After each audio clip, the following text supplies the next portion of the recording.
Alors, petite actu concernant le Cybertruck. Selon le Korea Economic Daily, Tesla et Samsung auraient conclu un accord de 436 millions de dollars. Le géant coréen lui fournirait alors des caméras pour les rétroviseurs du pick-up Cybertruck. Donc, d'après ce média, les deux géants de leur secteur respectif auraient tout bonnement signé un accord de près d'un demi-milliard de dollars. Samsung Electromechanics est connu pour avoir remporté un contrat de 435,7 millions de dollars pour fournir en caméra le plus gros constructeur américain de véhicules électriques. Si Tesla n'est pas explicitement cité, il n'y a aucun doute sur l'identité du plus gros constructeur américain de véhicules électriques, à titre honorifique dont bénéficie le groupe dirigé par Elon Musk. La suite de l'article tue d'ailleurs encore plus le suspense au regard des indices distillés par le Korea Economic Daily. L'entreprise prévoit de lancer un nouveau modèle qui offre au conducteur une vue arrière grâce à une caméra installée sur la voiture, vu que le véhicule n'a pas de rétroviseur. Le VE dispose de plus de 8 caméras pour la conduite autonome, poursuit l'article.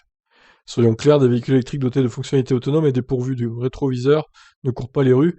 À n'en pas douter, il s'agit du Tesla Cybertruck qui s'appuierait donc sur le matériel de Samsung pour proposer à ses utilisateurs des caméras en guise de rétroviseur. Comme le rappelle judicieusement Electrek, les États-Unis n'autorisent pas encore ce type de configuration sur les véhicules, mais il se pourrait que la donne change après de multiples efforts entrepris par l'industrie automobile.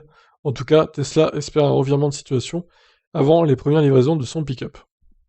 Pour rappel, la production du Cybertruck devrait débuter d'ici fin de l'année, en quantité limitée, avant de passer la seconde au passage à l'an 2022. Tesla, de son côté, n'a pas encore confirmé les rapports relayés par Korea Economic Daily, et par extension sa collaboration étroite avec Samsung. Fin d'article. Alors, c'est pas officiel, ça veut dire que c'est officieux. De gros indices laissent à penser que ce sera le cas. Mais je pense pas que ce journal de Corée du Sud, du coup, raconte des conneries, donc on peut considérer que c'est officiel. Donc voilà, le gros Cybertruck va avoir des caméras Samsung. Bah c'est pas mal, je vous laisse réagir. Ciao.